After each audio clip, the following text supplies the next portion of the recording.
Can you hear now? I can hear. Is that too loud? It was too loud. I was keeping it away from my ears. I'll fade it quietly. Good evening. Good evening. It is so great to have you here. Welcome to the Not Relevant podcast. Mine is Thomas. I know. Sorry, guys. But we miss Thomas. He's a busy guy. He's got some things going on family-wise. Wish him the best right now. So thank you, Thomas, for all the hard work you did to make this possible today. Yes, thank you. He planned the entire thing, and which he does then every week. He planned another entire thing. So he planned 2 podcasts. Did he really? Yes. He did the rundown. So then what was the other podcast you did? That. Oh, yeah, he did. Yes. Yeah, I texted him. I was like, yeah, I said I had questions, but I don't. I just noticed I can't see anything. I mean, I normally look at Thomas, and all I see is camera. I mean, it probably looks better for everyone else because I'm looking like right at the camera this time instead of like weirdly looking off screen. But welcome to the Not Relevant podcast. It is Thursday evening where we take a little bit of time to. Do you want this mouse? You want to drive over there? Sure. Okay. There you go. So you just. What do you want me to do with the mouse? If you want to click on something, then things happen. We might lose the whole stream. If you click on the red thing, it's over. Maybe I shouldn't have this kind of power. Oh, welcome. Officer Brian, I see you. I think I saw you there. So I can put things up on the screen like this. Hang on 1 second. Let me see. Here's Ricky Watson. I can put him on the screen. Oh, it's not working. Oh, why are we on the one that we don't need to be on? What do you mean? The one that doesn't work as well. What's it called? StreamYard? I want to talk to you about StreamYard tonight. Because I didn't think that far in advance. Oh, so when I said, hey, we don't have to be on the one that doesn't work, you didn't hear that? I didn't know what you were talking about. I didn't realize you were talking about the thing we use. the thing, yes. You know, the thing that doesn't work. Oh, we're going to roll with how we are now. I never know. We might later on. Is Mrs. Ari's mic working? Is can you guys hear me, Neo Dark? Test 1 2. I'm seeing my mic. Mr. Ari's mic? Yeah. I hear you. But you are sitting right next to me, so. Your audio is too low. I will raise my audio. Is that better? Test 1 2. Test. That's louder. 1 2. I'm going to crank it up. Why not? It's going to be hot. Yeah, that's loud. You can hear like salivation occurring. You don't want that much. That's too much. That's too much. You're lower than mine. That, you know why, guys? It's because right before we went live, I was like, that's hurting my ears. It's my sensitive ears, you guys. I don't know why. It's fine. We're fine. Or better-ish, says 6 volts. Better-ish. We'll roll with some better-ish. Let me watch levels. Test 1 2. Check 1 2. And you? Sounds good. Test 1 2. Oh, you're a tiny bit louder, but that'll. I was yelling. No, I need 7 right there. All right. Okay, can I take over? I guess. Okay, so here's the thing. I have always been so impressed with people who just make a job, make a living off of doing creative stuff. And mostly today, people who do creative stuff are online. I guess that's not, well, yeah, mostly that is true. And so I've watched a lot of people who have made it big in the YouTube world, and I have just taken notes on them and watched them and thought, how are you doing it? What's working? What's not working? What are the processes that are required and which ones are optional, and what works for one person but doesn't work for another person, and how do you make money? And I have all these questions, and I cannot ask the people. You can make money doing this? It's a rumor. Okay, all right. We'll have to talk about that later. That sounds really cool. So we really, I've never been able to talk to anybody on YouTube and just said, hey, how did you make it big? So I don't know that we're big, but we're making it. We do this for a living. And so I'm going to ask all the questions that I've just always wondered about, because I'm just so excited by and attracted to the idea of people making the world better and being creative and figuring out, kind of like a pioneer, kind of like, Star Trek-y, going out to that final frontier, finding something that works and figuring it out. That show. I didn't either. But I know that line. So the point is, I have a lot of questions that I have just wanted to ask people who make it big on YouTube. And so I'm going to ask you. And if you guys have any questions as well that you're wondering about, today is all about YouTube. It's going to be, it's not really about Recovery Addict, except that that is our connection to what makes YouTube work. And so we're kind of going to talk about that, but not really anything personal. It's just about YouTube in general. Those are what most of my questions are about. So feel free to add them. You have questions too? Awesome. Let's do this thing. First off, my main question when we first started this, and even before we started, is I'm just going to turn you down so that I'm loud. Oh. Does that work? Logically, no, that does not work. Me being quieter does not make you loud. All right. Happy anniversary, says Indy Cindy. Love your backdrop. We're going to change the backdrop in a little bit. If I get my show back, we might change it. But I got a go mic. ahead. Go ahead. Okay, so here's my first question. Yes. Can you make a living off of YouTube? Is Yes. this a legit job? Yes. How? Where does the money come from? It is a little bit of magic, a little bit of mystery, a lot of luck, and honestly, higher power involved. It's crazy, but if you look at the numbers, the people who actually start channels and try this, like less than 1% of them ever get over 1,000 subscribers. Yeah, and I know why. I have a YouTube channel, and I'm not. You guys don't even have to go look at it. It's fine. I'm just saying, oh my goodness, I put in years and years and years of effort and didn't make it to 1,000 without Scott's help. Like it's hard. And I will tell you right off the bat, YouTube puts ads on. YouTube is still putting ads on mine. I'm still not monetized. They are making so much money off of the people who burn out before they hit 1,000. YouTube. Yeah. Officer Brian, welcome. Good to have you here. I would say it's possible to earn money. It is very difficult. Most of the people who teach this and say, we're going to train you. We've done this with multiple channels. We're going to train you what works. Mm-hmm. They say, start in your spare time and just plod along. Try. Just keep doing it. After a year or two, you're going to start getting some traction. You'll have a couple hundred subscribers. That is like the norm. Yeah. The norm. The percentage of people who actually make it to the point where they say, all right, I can let this be my only income is tiny. It's a fraction. Right. And it's unstable that once you're there, they still hold a lot of power. So speaking of that, what kind of power do they hold? What can they do to punish you? What makes you get demonetized? The demonetization can happen a million different ways.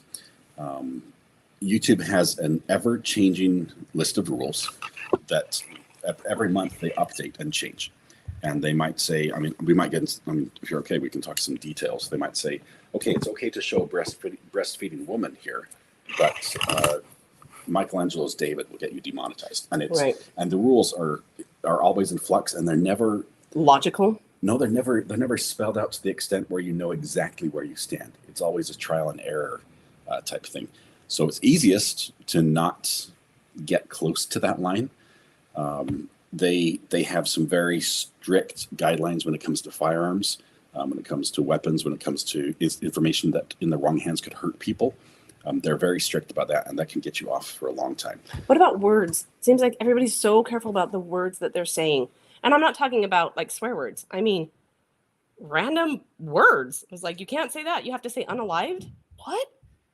Well, I think the algorithm is smart. I think they know that unalived means the same thing as murder or dead or killed. You just said those words, so it's okay to say those words? I say them all the time. So they won't demonetize you for that, or we just are getting demonetized? If the algorithm starts hitting all the flashing lights, it's like, wow, there's all those keywords are popping up constantly. It's going to say, maybe this live stream is about that. And then it can be reduced. And honestly, as you start out, the first few minutes of a live stream, where there's nothing else to compare it to in the live stream, the percentage of words, if they are in that hot list, you have a higher chance of being demonetized if it starts out early, as opposed to if, half an hour into the show, you mentioned the first time that, hey, somebody didn't make it. Hey, look at this, we've got guests. And is that just words that people say, or is it words that people type as well? Hey, Thomas, I don't know if you can hear Oh, us. are you here? Oh, what are you doing? Hey! Can you hear me? Yes, we can hear. First try without a sound check.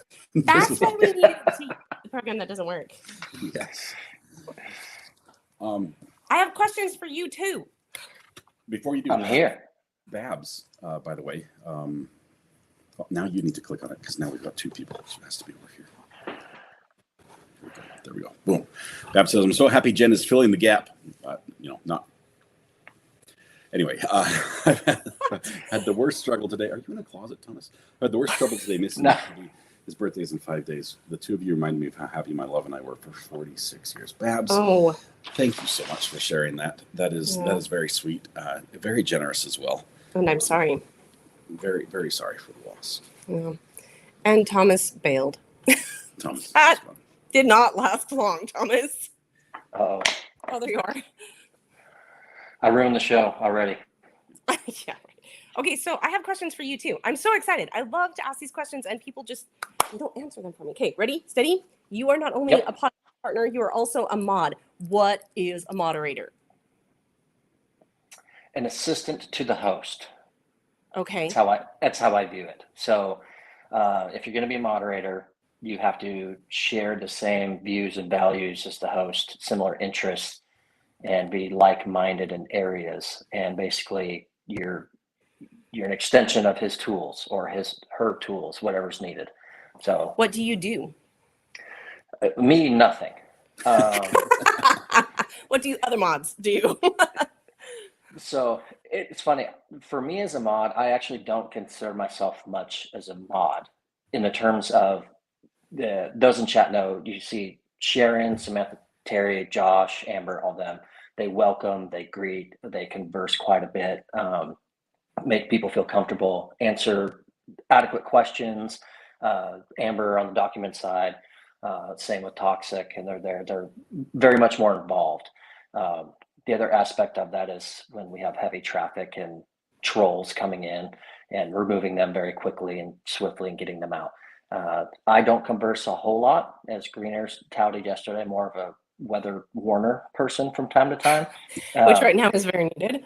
Yeah. But I kind of hang back and just watch chat and watch the show. And then when trolls pop in or, comments that aren't welcome, I just remove those. But the others are much more involved and invested than I am personally.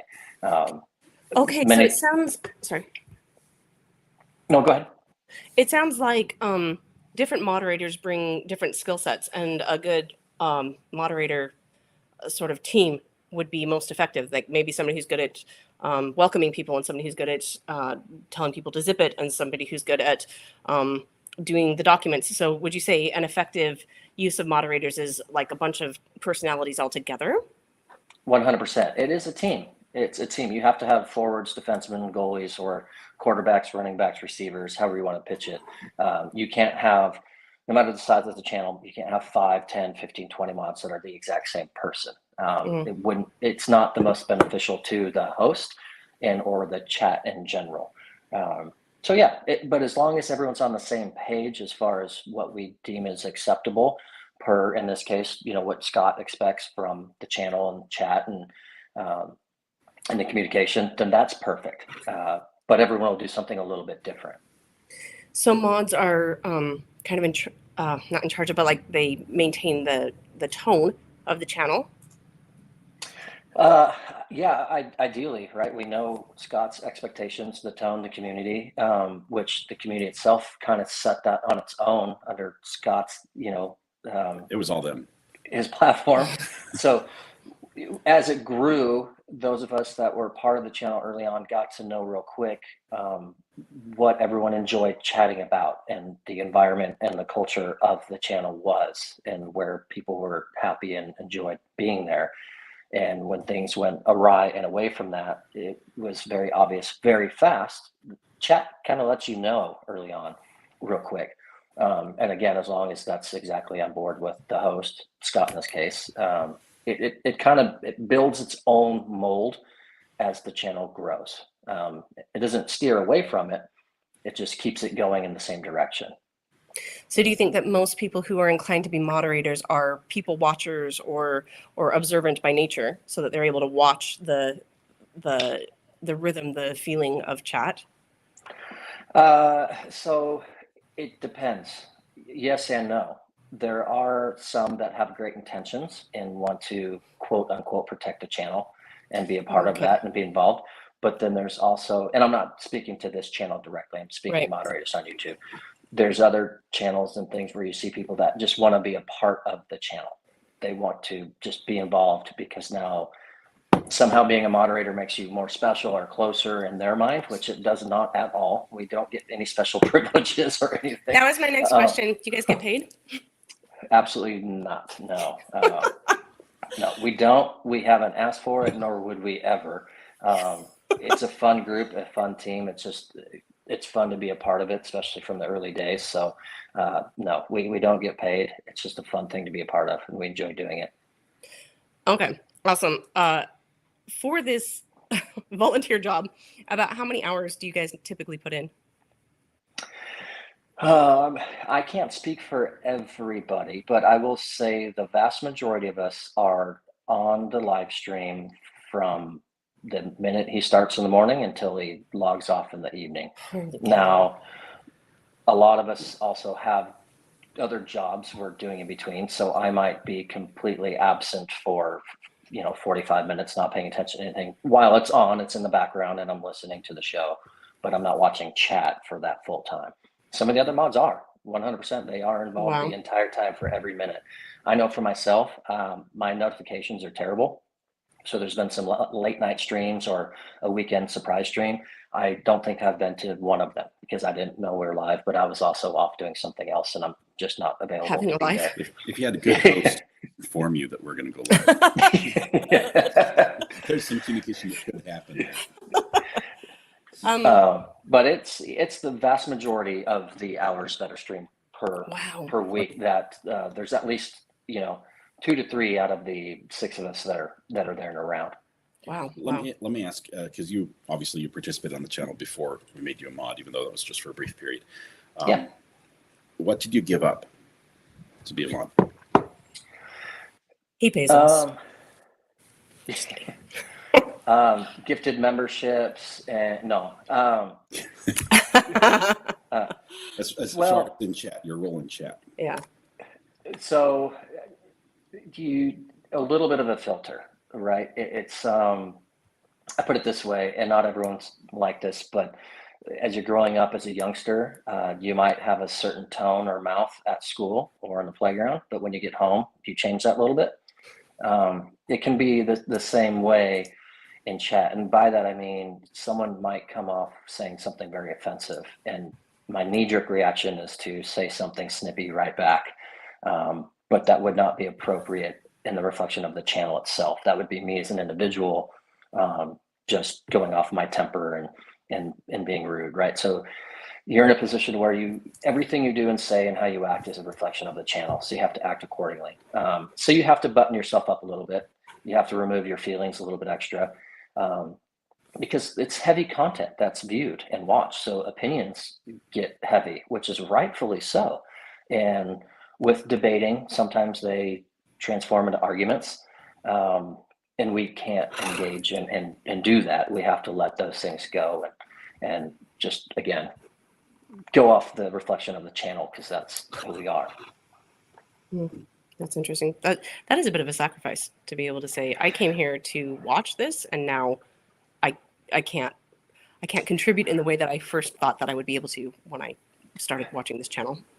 Yes and no. You can still contribute. You just do it. You be tactful and mindful of it. I'll be honest, it's actually helped me a lot. When I used to watch other YouTube channels before Scott came around and would be in chat, my former hockey days temper would get involved in chat. Can somebody get me a link to No, they're gone. And so I would be a bit more of a free spirit. And now being a mod, it's taught me that it's the internet. Problems don't get solved in an online chat on the internet at all. So it's actually calmed me down when I watch other channels in other chats and people say something that might be attacking or completely out of line. It's something I would have reacted to in the past, and now I go, yeah, whatever. Bygones be bygones. Have a good day, and just off it goes. So it's actually personally helped me quite a bit. That's cool. Can I use this segue just for a minute Sure. to tie into something? Thomas, being a weather watcher, I have like a weather-related announcement and a presentation to show really quickly. Fun. But it's sort of also astrological, because right now across most of the U.S. Oh yes. the Northern Lights are visible. I took this out my back door right before the podcast started. Really? This picture. Let me see if I can put it up on screen, full screen over everybody here. If I can find the right mouse. I have technology questions too. Okay, here we go. Let's show this one. That one. Beautiful. That's I think a 6-second exposure on my iPhone. Just looking up at the sky in the light of a street light, everything else. It's gorgeous. So tonight after the podcast is done, you might want to step outside and look to the north and look for the purple glow. If you have an iPhone, take a picture with the flash turned off. And I guess Androids, it's got similar things, but try to take a picture with the flash turned off because they default to a long exposure mode. Hold the phone still and just take the picture 4 or 5 seconds and then check it out. It'll look better than what you can see with your eyes. Because I could see the purple, but not like this. Yeah. Anyway, it will require clear skies. There goes Thomas. He's out. Thomas is done. He's going to go take a picture. No, I'm trying to kill this light back here. It's awful. I can't. Lighting is a pain. I know. I'm not in my studio, so this is killing me. But that's a little bit better. Looks good. Now I'm dark, but at least that backlight's not on. No, that's the front of it. It's an empty 3-ring binder and an Avery manila envelope folder on top of it to kind of nice, resourceful. Resourceful. That's great. That's what's in this office that I'm borrowing real quick in the house. So that's cool.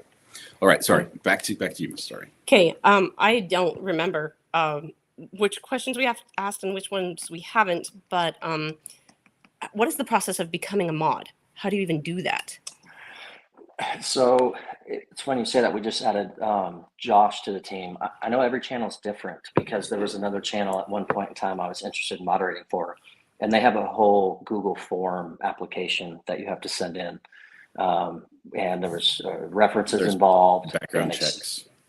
Yeah, wow. It pretty much could have been experience with moderation, yes or no. It was a fairly large channel, so I kind of get why they went that route per se. And I just thought, that's not that formal. I'm not going through that. But Scott's channel in particular, there is no formal process. We haven't added a mod in, besides Josh recently, in what, a year, Scott, or so? I want to say it's been a long time. Yeah. And honestly, because it just works so well, and anytime you can get a group of people together from all different parts of the world together, and they just mesh and work well together and complement each other, and some are strong here, some are strong there. I didn't want to touch it and mess with it. I'm like, I don't want to break something that's not broken. Yeah, because you were just saying it does work as a team. So once you have a team that functions, it's like, let's not stir that. Yeah, 100%. Right. So it's a combination. There's more than a dozen people in chat that have expressed wanting to be a mod, and I don't know why, but they have, and they would be good mods. More than qualified and would be for it as well. But there are some, and I might spill the beans a little bit here, that they would be good mods and they're there all the time, but they're also individuals that we've watched them chat long enough that they would have to tone back their chat a little bit if they're going to be on the mod side. And that would steal from their whole fun and their experience and their engagement that they have on the channel. They don't do anything wrong per se. We love them. We love what they bring. 100%. We almost don't want to put the bear of being a mod on them because it would change what they bring to the channel and they interact and the people that interact with them and that love them in there, because it is a little bit different. So there's no list and there's no procedure and there's no checkpoint of this is how you apply and this is how you do it. Josh, he's active, he's in chat, he's kind. Off screen, behind the show, he's at home full time, able to be there and engage. He's sending RA information nonstop. I know others do as well. He just kind of happened to be there and available and in a discussion at a time when we were saying, I think we need to add one more. And Josh happened to be sitting next to us while all this was happening. And so it happened, right? It's not, and again, we probably won't add another mod for a long time. We don't know, but every channel is different.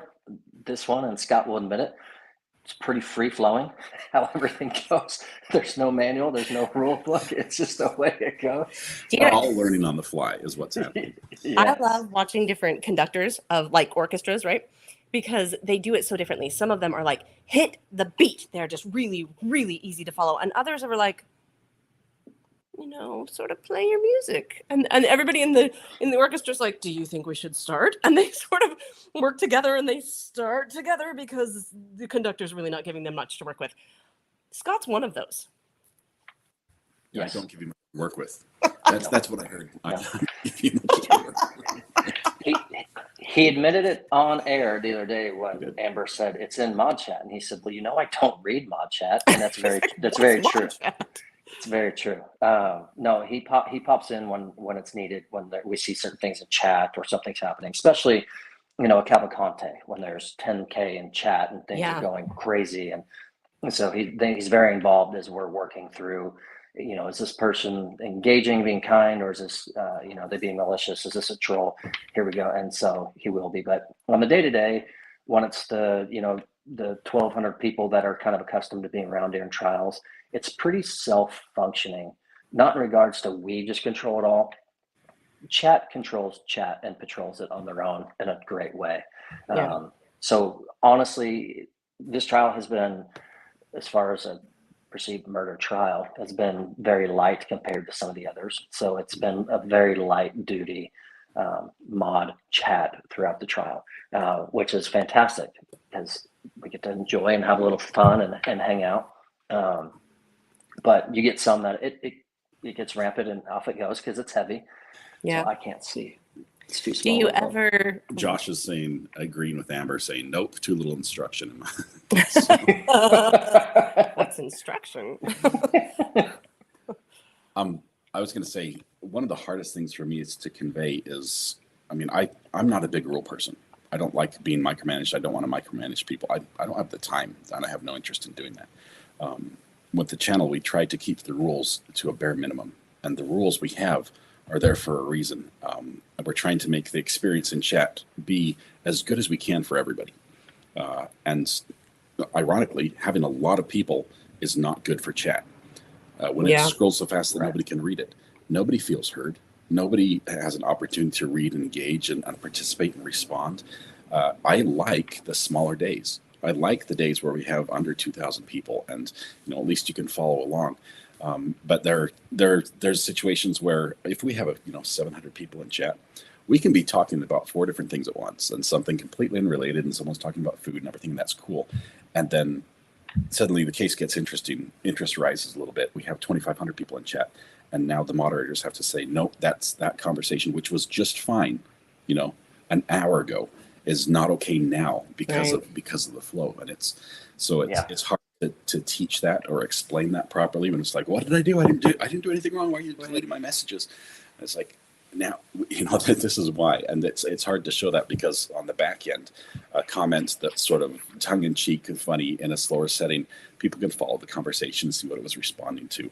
Whereas when it's faster, it can literally start a little firestorm. Like, hey, why do you say something so rude? And suddenly we've got a fire that's spreading that the mods are frantically trying to put out.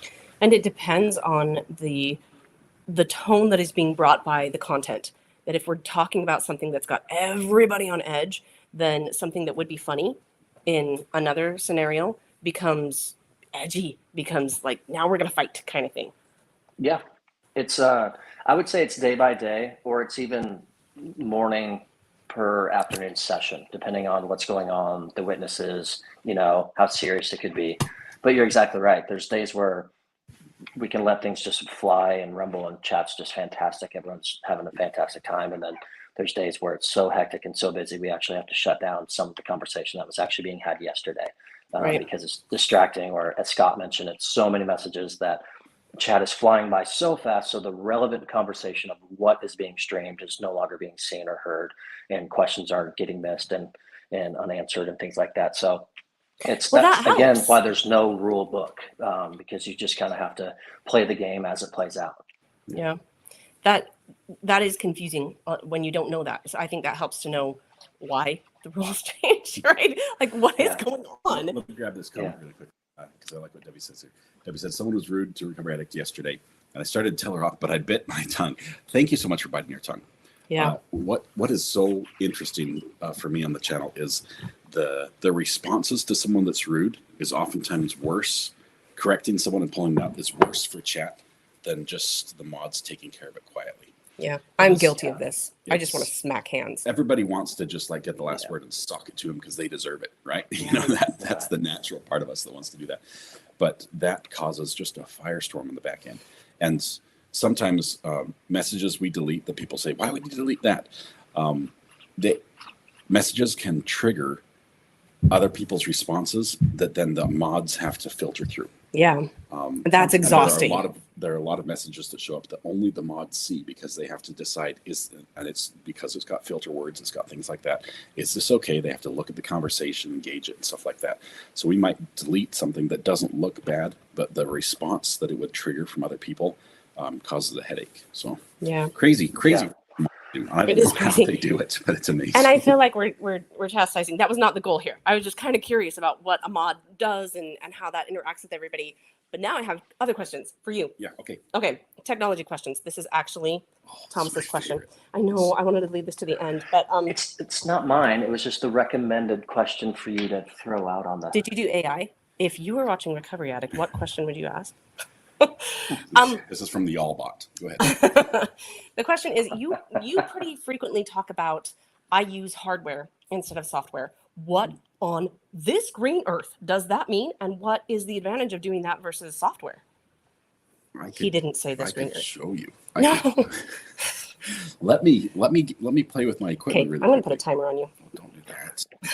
So while he queues it up, we are currently using software. Right. StreamYard for us to collaborate, which his day show he does not, because this is great for collaboration. But when he's doing his daily production, there's some things that really hinder it. Now, as he's queuing up his hardware and showing what it can do, that I can't speak on because I don't have it. Okay. Nobody has this much stuff. This is ludicrous. There's one picture that's highly helpful. It's like a YouTube recommendation. I'll put that up my screen before I show you this. Okay. Are we recommending that? I'm going to show you what I see on my hardware right here. So if I can put me backstage if you need to. Okay, I'll bring you back here in just a minute if I can find the mouse. Okay, there's the mouse over here. We'll sit Thomas in the timeout chair for just a minute. This is my screen.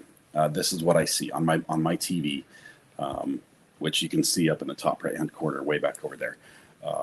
This is my view. This is what the hardware spits out. So all the inputs I have in, if I start up in the top left-hand corner, this is camera 1. This has both of us on it. Camera 2, that's my Apple TV. Camera 3 is my MacBook Pro, and that's usually where I have like Canva thumbnails and things like that. Camera 4 is my over-the-shoulder shot right over here for my GoPro. Camera 5 is chat, which I overlay using hardware. Using hardware to make the rest disappear and only the messages that I click on. So like if I were to click on a message over here, it would pop up on the bottom and I can put it on the screen like you see on the right.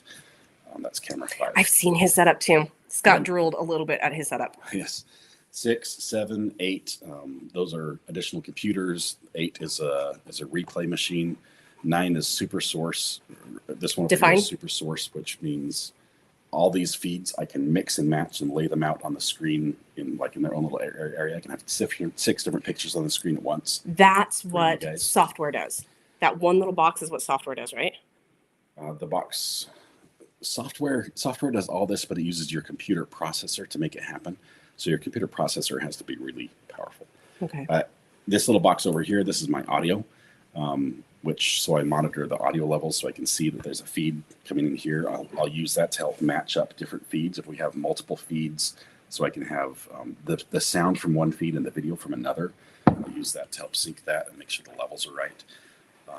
This is internal recording, so if I'm recording all the channels at once, I know that. And this, if I'm using hardware, like right now, I could hit this button and say on, and then it would transmit using hardware. I'm not using that right now, so it says off. I wondered why we were at 0. I'm like, I don't think we're live. That's a 0. I have to go back and let's see, let's put us back to webcam out is going to be.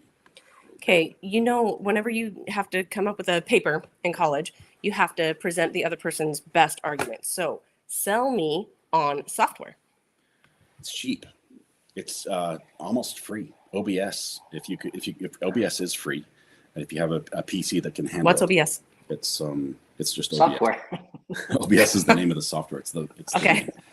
It's something online broadcast software. I don't know what it is, but Okay. it allows you to mix audio, mix video, to lay things out on the screen, to put overlays, titles, scroll bars, to make scenes. It's pretty in depth, but you have to build it all yourself. Open broadcast software, I think it is. The 2 videos I think I've ever posted on my YouTube channel is done through OBS. Is it tricky?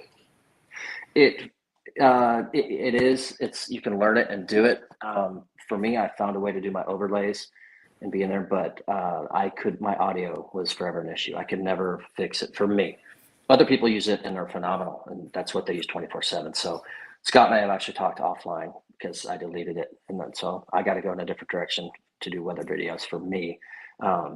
There's incredible software out there that works really good. A lot of big YouTubers are on software all the time, but like Stone Mountain 64 uses OBS, and he's one of the biggest Facebook gaming streamers. Yeah. Okay, so other side of it, why would you do hardware? It has reliability factors that are just exponentially higher than software. And yes, the number 1 comment Scott gets in chat, best audio in all of YouTube, because he can draw in from here and here, enhance, decrease, all the stuff he does. That's capable through hardware. Software, you can't do that. There's channels that will be streaming the same trial, and the reason it sounds so poor is because they're running through straight software. Scott's able to tweak everything with all that hardware and make the viewer experience that much better with that equipment. Okay, so it sounds like the choke point is knowledge. Like you have to know how to work it. It's a lot. And money. I did go to school for this. I'm not joking. This is what I got my bachelor's degree in. And I also worked in the industry with the news, just doing this. And I've done this for a lot of years. So love that. Of course, now we're going through software and my audio sounds bad. So what can I say? Okay. But real quick, I just popping in to say hi. I'm glad to be a part of the show a little bit. Thanks for having me. I've got my family functions that I'm here handling. They're calling me back to do what I need to do with them. So all right. Thank them very much for a few minutes of your time tonight. I will. Scott, and if you want, if you get questions, feel free to share. If not, one more question for you on the way out the door. What's better, podcasting or modding? If you had to choose just one. Podcasting. Okay. This is fun. Just laughing, giggling, Hands down. joking. I do love modding and hanging out and being there. Again, I don't consider myself a true mod because I don't put in a whole lot of the work like the others really do. But this is funny because I've heard them all say that. I'm like, I think you are all mods. Together, you're like the best mod.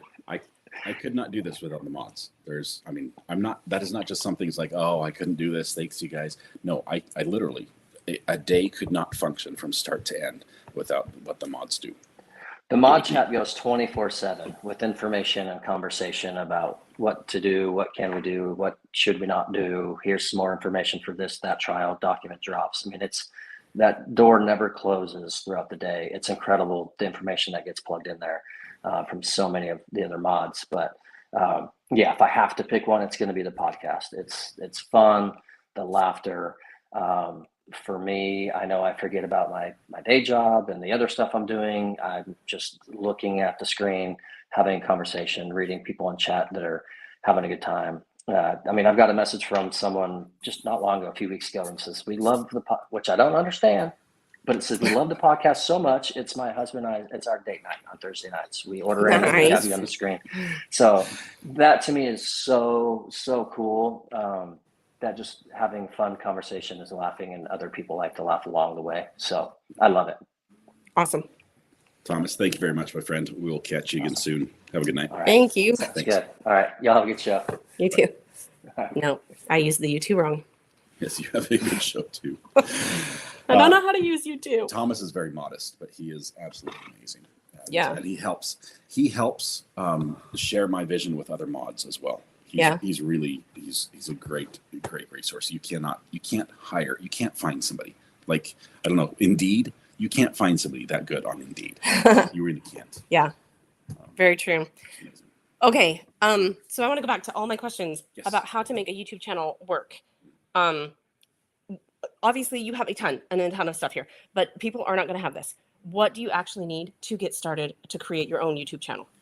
I would, if you wanted to be on YouTube, the first things I would say is first create a YouTube name. Okay. I chose probably poorly. A lot of people say recovery addict. Every time I search for that, it sends me to AA meetings. Like, well, that works for us. It's probably not the most, the perfect. I mean, Grizzly True Crime, that is a great name. She did a great job with their YouTube channel. I'm sold on this one. I'm so close to it now. I can't get rid of it. I love it. But it probably wasn't the best name to choose for a channel. But what you need is basically a phone, the internet, a camera, and it has to be able to record audio. That's the bare minimum. And then you just create the channel and apply to live stream, because it takes like 24 hours before they'll let you live stream once you create a channel. Okay, so would you advise that people do live stream versus just making a video and editing it and putting it out there? Not necessarily. I cannot make videos. I'm terrible at it. Absolutely terrible. I can't make a VOD or whatever, edit together a video and then upload it for people to watch. It's painful for me. It hurts. But I love to live stream. Other people are completely opposite. They say I get in front of the camera and I have to get it right the first time, or they feel they need to, and they just clam up. So I'd say do what's right for you. If it's a short video, do a short. If it's long format, do that. If it's a live stream, do that. Live streams are a challenge, especially starting, because you start out live streaming to very few people. To yourself? Yeah. You can spend a lot of time talking to yourself and hoping that somewhere down the road, someone will tune in and watch.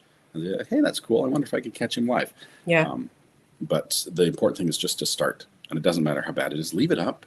Leave it up. No one's going to be like, I went back 2 years and you sucked when you started. And you're like, yeah, I did. Arguably, I still do. So a lot of people I've heard say you need to get like 10 videos up before you can really expect people to spend very much time on your channel. How much content do you think you really need to get out there before you can have a reasonable hope that somebody would stick around and subscribe and be a part of your community?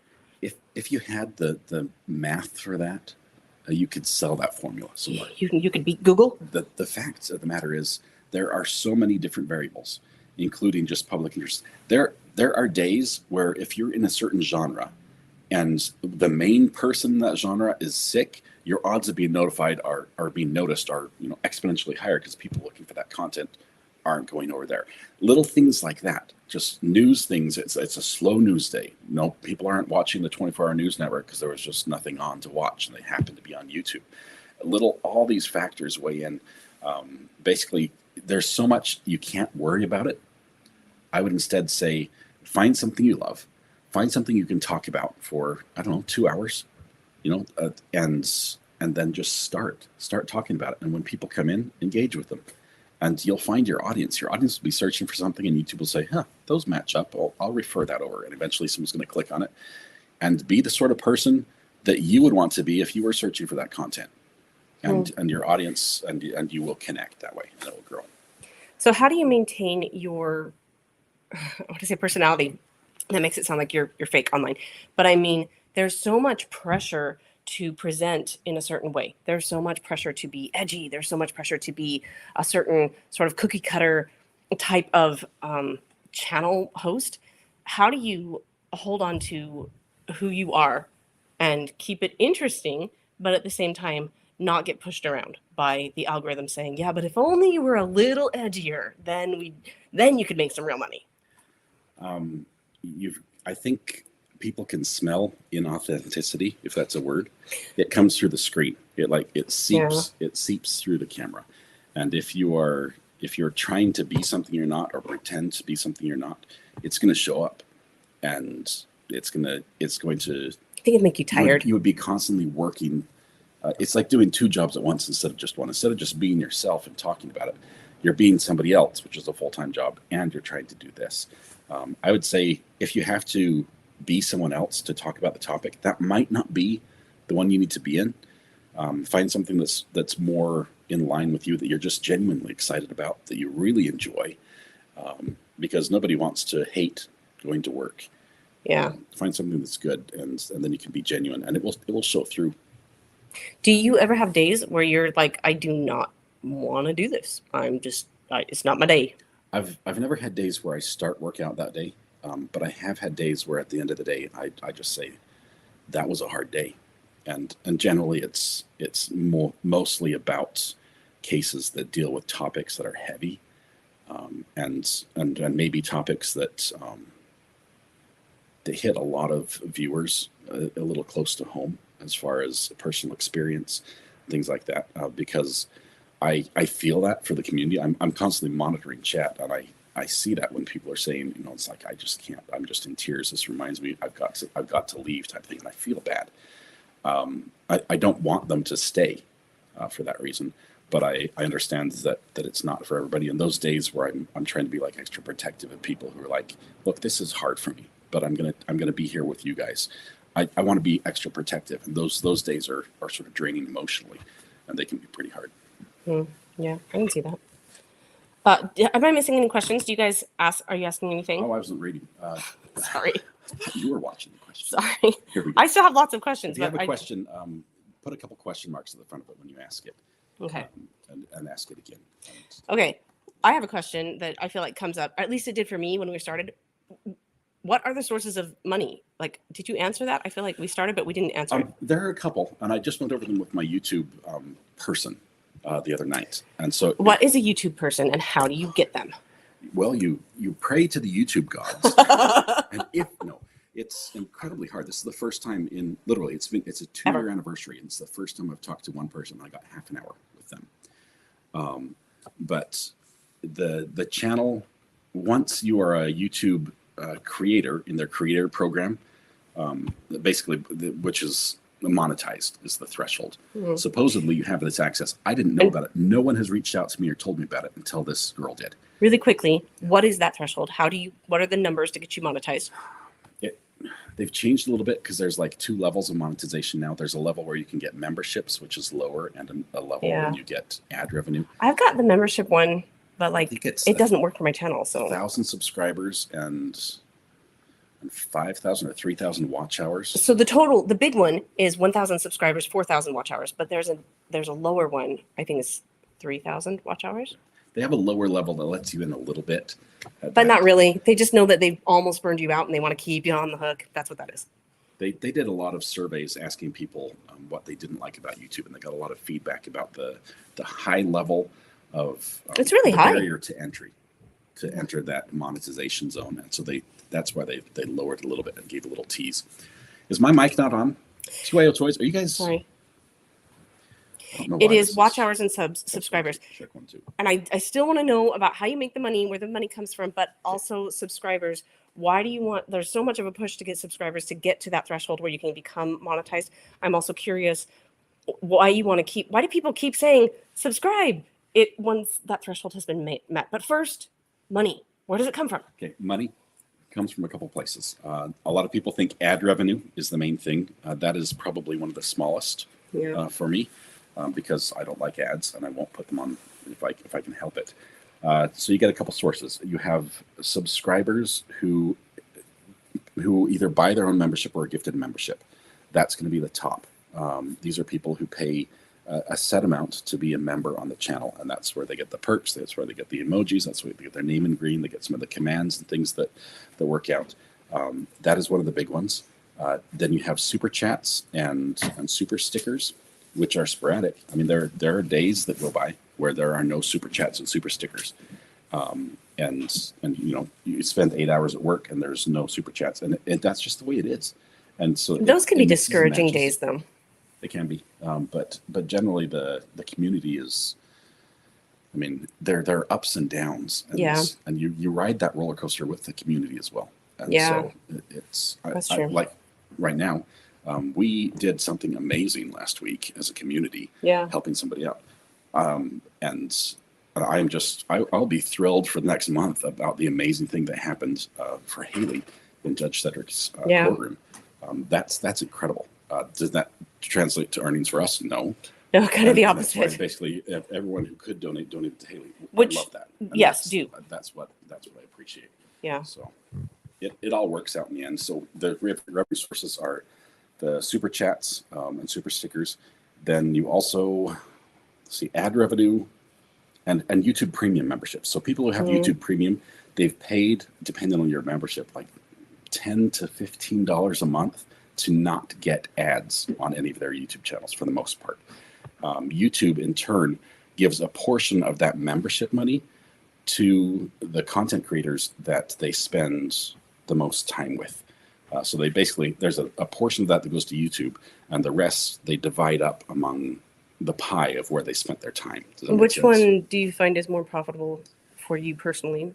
Membership first, super stickers and super chats second. YouTube premium and ad revenue sometimes swap around. Okay. And how much does YouTube take? What's their cut? they take 30% of everything. Which is annoying. Yeah. But I gotta say, and I totally understand that people are like, "Oh my gosh, that's not cool. I don't like giving just to YouTube." But I'm like, I hear you. But that also meant you didn't give to Scott. Adam, thank you for gifting a membership. I appreciate that. Yeah, that helps. It's awesome. And we're not begging. I'm getting the information out there. I love the gifted memberships the most because it does not matter which way, as far as financing the channel goes, which way the money comes in. It doesn't matter. I could care less if it's ad revenue or the other. If it makes it so we can pay our bills and do this for another month, right? That is like mission accomplished, and I'm in seventh heaven for that. With gifted memberships, it benefits the channel the same as if you did the super chat, and it benefits the person who gives. We get to chat out and say what an amazing person you are, like Adam Nusky, who is absolutely incredible, has been longtime supporter of the channel, and just a funny guy, a random person who may not be able to afford a membership, or that's just not in the cards for them, and they get to feel it's like, hey, I'm in. I got welcomed in, and it's an amazing thing for the channel, and this community has been incredible that way. Yeah, and it really Virginia Little just gifted 5 memberships. Speaking of, yeah, that is a part of the culture of this community too, which I love that. There's the welcoming. That's an extension of that. Yeah. Okay, so, and I know this is a hard one to answer, yes. But how much is normal to make on YouTube? Normal? I know it's tough. Basically, going to Reddit and looking at some of the subreddit groups, like small YouTube creators, or I would say it's normal to make, once you're monetized, between $100 and $400 a month. To make you want to cry a little bit. Yeah. big tears. We are not normal. Yeah, we're not normal. We could not live on that. Megan, thank you very much for gifting the membership. Thank you. Obviously, we do this full time. We're in a good situation because of the crazy market out west when we sold our house, and in fact we had bought it when it was, before that market hit, and then it exploded. We were able to pay cash for our house. Yes, our leaky roof house. We own it. It's our leaky roof. But I did. Yes, I did ask about this. Hang on one second, Red Pen. I'll get to that. But that enables us to basically have a lower cost of living each month, where we don't have a mortgage. If we had a mortgage, we couldn't do this. We don't have any debt. Yeah. We're Dave Ramsey people. Yeah, we've followed, as you know, we live quite frugally. We went on our first family vacation, which was awesome and huge, and we liked it. Which was amazing. Okay. TYO, thank you very much. Let me answer Red Pen's question. Yeah. I did ask about people who have difficulty joining the channel, and they gave me the form answer. So, they just click the $sign and they should be able to join. And there was nothing else they could do. And I said, how do I mean, we've got people who are just not gifted memberships. Like, I don't know. Oh, that was us the either. response I got. That's lame. Why do people keep asking for subscribers after they've hit the threshold? YouTube shares channels on like a For You page. I guess that's what TikTok calls it. Basically, when you log into YouTube and YouTube says, "I think this is what you want to watch today," They share those channels based on what people who watch similar things are doing and watching. So they put you in and grade you against other viewers. And if their other viewers are on channels where the subscribers are going up and people are newer joining and staying, then it's more likely that they're going to suggest that channel to other places where people will then see it, join and stay. YouTube doesn't care what you watch as long as you stay on YouTube. So if we have the least interesting content and people click on and then click off immediately, they're just not going to put your channel on the main page.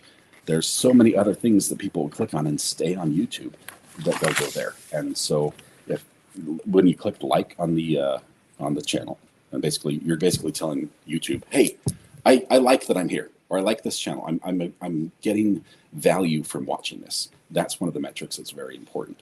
It seems to be once you get over 1,000 in a live stream, that seems to bump you up at some point. So I think that's some sort of metric in the algorithm. And so it's really cool when you get over 1,000 during a stream. Then people join 1,000 likes, 1,000 subscribers. Okay. 1,000 likes. Then staying, watch time. YouTube just they want eyeballs on screens, and whatever content fits within their guidelines where people won't complain and have problems, and keeps people doing that, they'll do. So I just try to provide the best content I can, and people will stay if I can do that. Okay, got it. Thank you, Virginia. Thank you very much for being here. Thanks for your support. Yes. Were there any questions in there? I was supposed to look for those. I'm not seeing any questions. Are you guys even interested in these questions, or am I just getting all of the questions that you would normally ask? She has all the questions. I do. This is my superpower. I have questions. For millionaires, so you get all my YouTube premium money. I think it's probably a 50-50 split between content creators and YouTube. That's the split they do with ad revenue. Whatever they make selling ads on your channel, once you're monetized, before you're monetized, YouTube just keeps all of it. All of it. After you're monetized, they split 50% of the revenue, and then they take 30% of that. I think it's a lot, and then taxes take another 30%. Yeah. So the pie. There have been times. Think of Cavalcante. Okay, that was amazing for the channel. There were times where we had 15 to 18,000 people in chat all at once.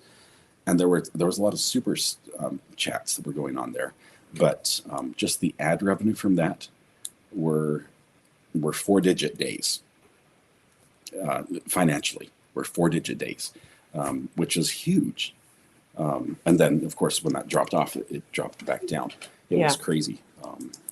Yeah, that's a real challenge. That's one of the challenges that I face as the financial person in this relationship, is that the income is not predictable. It's not steady. There are months we do not make it, and there are months when we way more than make it. And it's just like, okay, let's be smart and get in front of this so that when we have a bad month, we have money saved up. That's a hard part of YouTube, or being self-employed. That's a hard part. It is. Imagine being a pool contractor. You install swimming pools in backyards. And you do it in Alaska, where 2 months out of the year it's really good, and everyone wants a pool, and the rest of the time the ground's too frozen for you to dig. Right. It's like that. There are ups and downs, and it does require a lot of planning, financial planning. That's why I'm so. I mean, it doesn't look like it, but I have to plan out my equipment purchases in advance. I mean, this is what the channel needs. Yeah, we talk about that a lot. I've got a list a mile long of where I want to be with the channel with equipment, but it's like, okay, this month I'm buying a hyperdeck, and this month I'm buying some adapters, and this month we need to get these cables. You just have to really plan out your move that way, knowing that I know what I'm getting this month, but next month might be we don't know, squeaking by. Yeah. Well, and we do know 1 month in advance because they sit on it for a month. That's true. YouTube, they pay you on the 21st of the month following the pay period. Right. So October 31st. Halloween's here and gone, and everything I got from October 1st through 31st, I would get paid on November 21st. Right. And I don't use that until December because I hate middle of the month. It's just confusing to me. So basically I have a 2-month gap from when we start earning that money to when we receive it. That So I helps see us it coming. plan, because if there's a high month and we know the next month is low, we know we can't spend the money from the high month because we're not making it next month. Well, I know that anyway. But yeah, that it does help a little bit. Okay, I want to sort of peek behind the curtain a little bit. Yeah. Are there any things that are common problems that you face that maybe what? Sorry. That's why I got into yurt sales, Phil. Did you tell him about that? I think we talked about it. Um, Never going to buy a Sprinter van on yurt sales, though. okay, what's a common headache or a common problem that you have to face that normal people would not think about? They're just not aware of. We don't know that you're struggling with this, but it's something that you consistently are like, that's poking me in the leg. I hate that kind of thing. I can't wear certain colors of clothing. Yeah, that's true. My green screen. I can't wear. I have green shirts. I have striped shirts. Things that I like. Yeah. That don't work with the They're camera. super clean because they And don't get worn. I'll come down here. This was some of the times that I'm late. This is why I'll put on the shirt. I'm like, yeah, I'm gonna wear this shirt today. And I come down and we're out ready to go live and look up at the camera. I'm like, no, I'm not, because I'd just be like floating ahead. I run upstairs and change again. Yeah, it's funny. That is funny. Anything else that's sort of buggy that just sort of happens in the background and nobody really knows about it? I have challenges with just lining up, with expressing my vision for the community and rules and things like that. I've like you guys know, I opened a burner phone pretty early on the channel and basically said, call, if there's a problem, talk to me. I've kept it that way.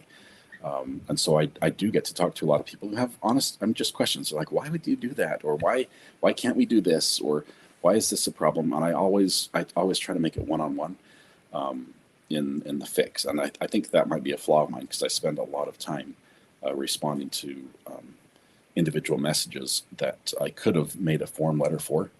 I tried doing that in the past and it didn't work very well. But it's hard to say things. I have a hard time saying no to people. That's a challenge. I want to try to help everybody. I want to point out he doesn't actually struggle saying no to me. I've been practicing. Getting better. Good job. For Millionaire, thank you very much. I'm cheaper and better than listening to cable all day. So that's great. But I do have a question about that. Or do other people have questions? I keep asking that and then not looking. Cockroaches. Oh my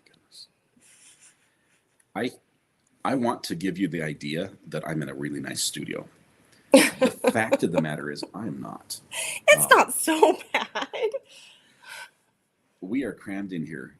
Squoze in between the wall. This is it. It's We just love each we other. do love each other. What that is.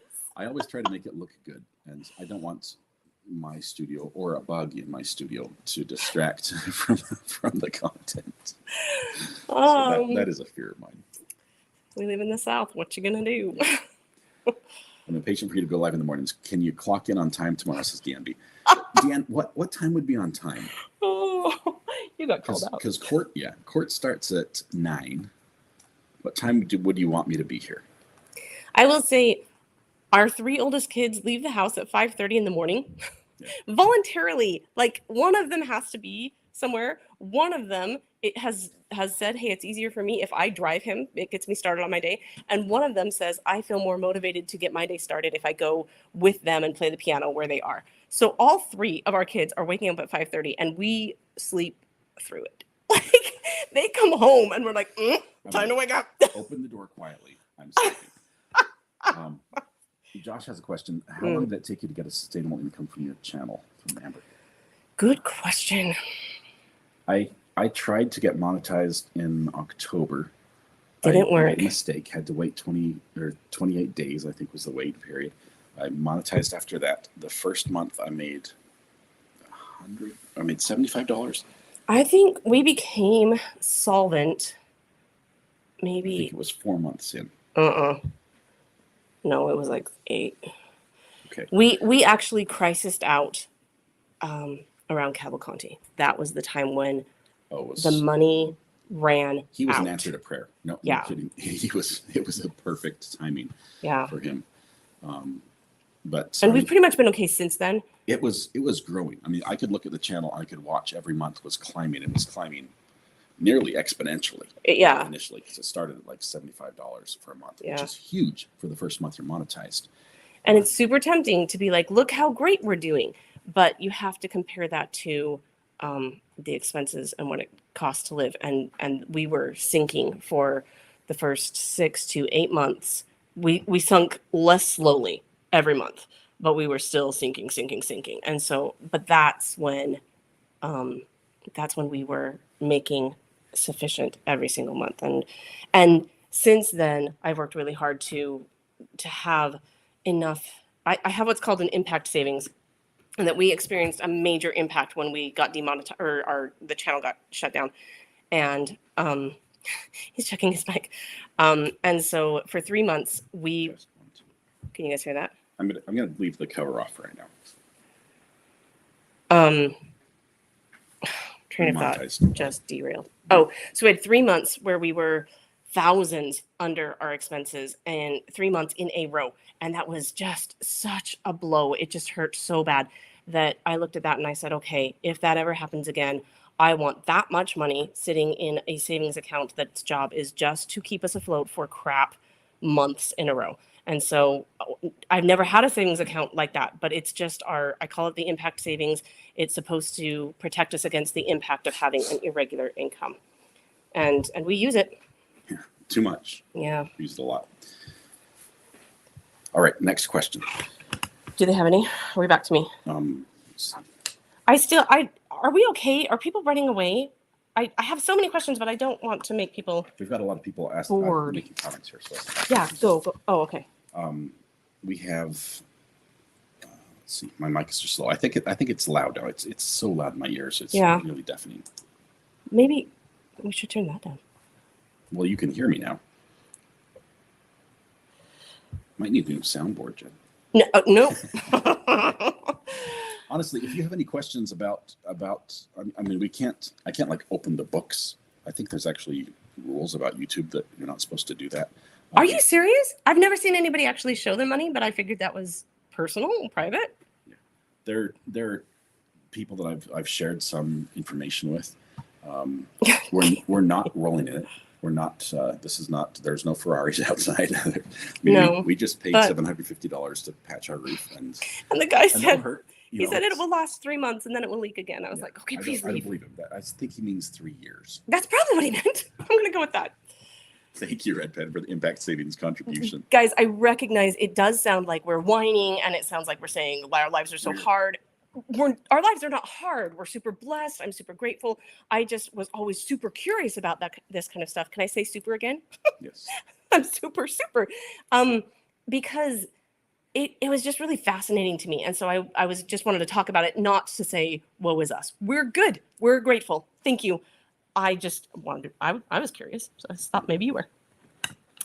How does working online impact your day-to-day, like your real life interactions with people? Well, I'm here all day, every day. There are weeks where I don't leave the house till the weekend. There are no real life interactions. Is that what you're saying? It's pretty much limited to my family, but yeah, they're pretty much weekend is when I get to go outside, and there are sometimes I was like, oh, it's humid this time of month. And I didn't know because I just haven't been out. Oh, that's sad.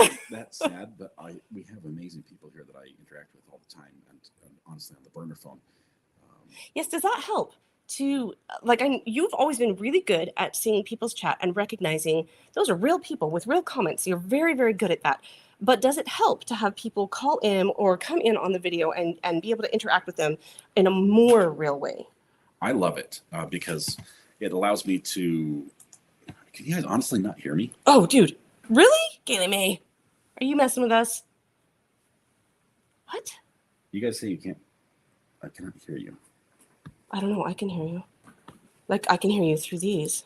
Hold tight. I need to teach people how to be fiscally responsible. I just do Dave Ramsey. That's all I do. What? What? That's a terrible gasp. What?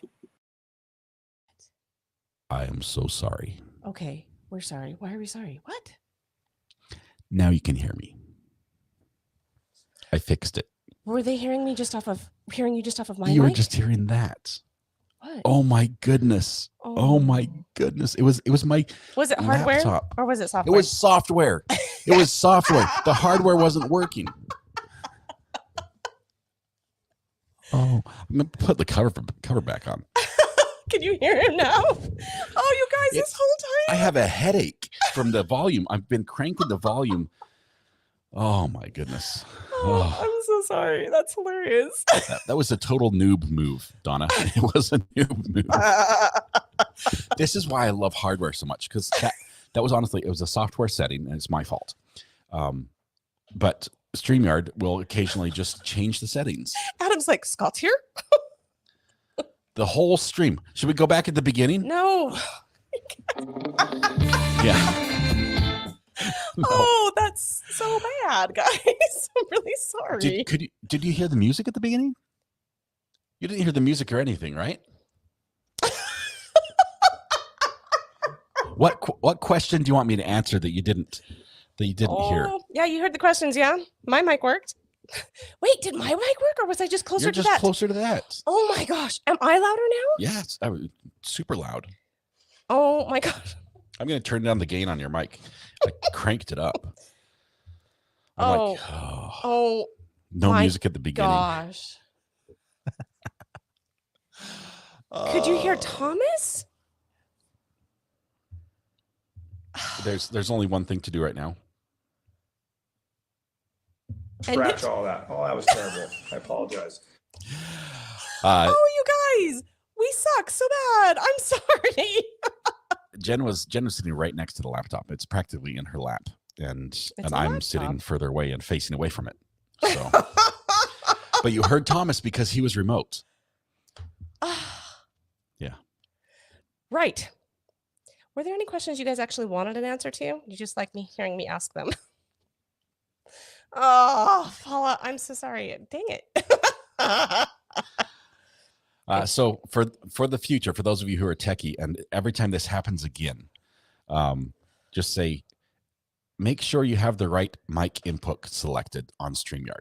My mic input selected needs to be Rodecaster instead of onboard MacBook Air microphone. This is why I can't do anything. He's like, okay, I just want you to cover for me for 5 minutes. All you have to do is, and then he has this big spiel. I'm like, okay, you know what? Why don't you just go make me some cinnamon rolls? No, can't do that. Okay. How was your drink, by the way? It was really good. I liked it. This it's was so not Steven's Gourmet Hot Cocoa. She's drinking. No. She's drinking Steven's apple cinnamon cider. Gourmet apple cinnamon cider. It's good. Not a sponsor. Not a sponsor. Not a yet. sponsor. She Or maybe actually went out and bought, I believe, every variety of Steven's Gourmet they have in like this package size. And I made my kids like hold on to him for the whole country. We threw away kids' toys. We threw We away did kids' not. clothes to No, make room for no. this because she bought Okay, this the clothes, on our, yes, on our but trip. their clothes were old and they didn't want them anyway. She loves it. Ah, Good stuff. yeah, it was good. Okay, so I don't. Scott, do you want me to keep asking questions? Yeah, Do you- let's do a couple more so they can hear what the rest of the podcast should have sounded like. Okay, I'm going to ask one from each section. I'm going to ask. I have 3 types of questions. The first is. Bless you. Sorry, I'm not sure if I just coughed into the mic because I You're don't know where good. the mic You're is good. anymore. I've got The mute first over here. questions are basic YouTube questions. Then I have technology questions, and then work-life balance. So. Can we? I'll take technology for 300. Please out. No, we get that one last. What can get you removed from, like, when they say 3 strikes, you're out? What does that mean? 3 strikes are going to be when you violate YouTube's terms, and that can be done either with using content that you don't have the right to use through copyright. It can be done by breaking the YouTube. Look, we got a thumbs up. Got a thumbs up over there. Did you do a thumb? Did a thumbs up like that, and it went. Nice. Yes. It can be violating their terms as to acceptable use of their content, and it could also be the way you're talking about other people, the hate speech sort of stuff. There are different ways that you can qualify, but anytime you do those, some of them have a 0 tolerance level, and YouTube has the right and the authority to basically shut you down the first time it happens. Others, they say, Each time it happens, that's the first time, that's a 1 week ban. The second time, it might be 14 days. The third time, you're out. And so it varies. But when that way. they're out, like they said, if you have 3 strikes, we shut down this channel. We shut down every other channel that you are currently in, and you are never allowed to make another channel ever again. And according to YouTube's, you're not allowed to be on other people's channels either. Right. They like, ban you "You're personally dead from to me." YouTube. Yeah. They're that's why when somebody gets a strike, it is so serious. Yeah. Okay. Technology question. Hey, Crystal, I barely got mine fixed. I had to call, the company is Sinclair. That's the parent company of KUTV2 in Salt Lake City, from the Corey Richens hearings. I called their headquarters and talked to them and said, you need to remove these. I did not file the dispute where I basically say, sue me, or Which suck is it up. always dicey, because even if you win, it's expensive and it's exhausting. You can lose your house winning a lawsuit. Yeah. And you don't want to do that. Yeah. Even if it does have a leaky roof, it's not, you don't want to lose it. Yeah. So it shouldn't be a strike. You shouldn't have a strike. Really quickly, what's the difference between a claim and a strike? A claim is where another creator or another entity says, you used our stuff. I'm going to let you use it, but I get all the money.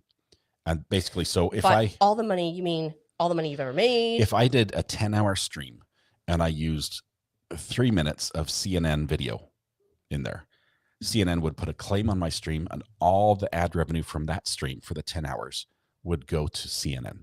Just ad revenue? Ad revenue. It does not take super chat, does not take membership money, but it's just ad revenue. What about premium?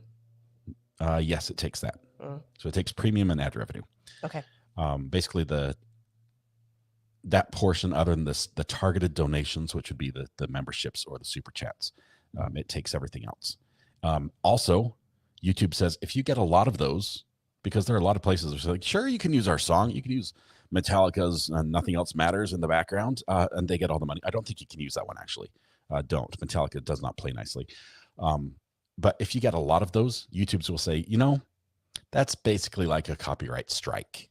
And that is there a certain number? A strike is where they say, you're not allowed to use that. That's ours. And we're banning it. We're pulling that from your video, gets struck down, and that sticks with your channel. And you get three strikes, you're out.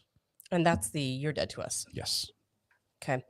And is there any way that you can rectify that once you get a strike? Is there any? You can fight it.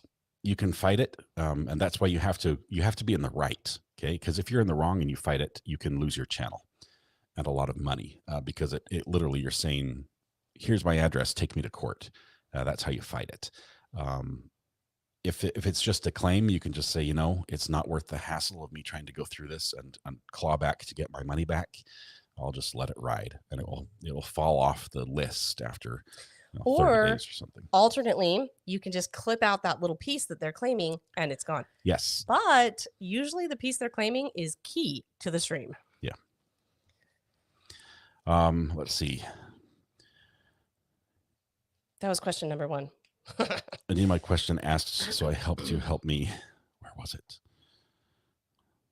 Who? Someone asked if I drink sweet tea. I'm a lemonade guy. I don't drink sweet tea. Grits? And I don't eat grits either. And I'm not really big on barbecue. I know.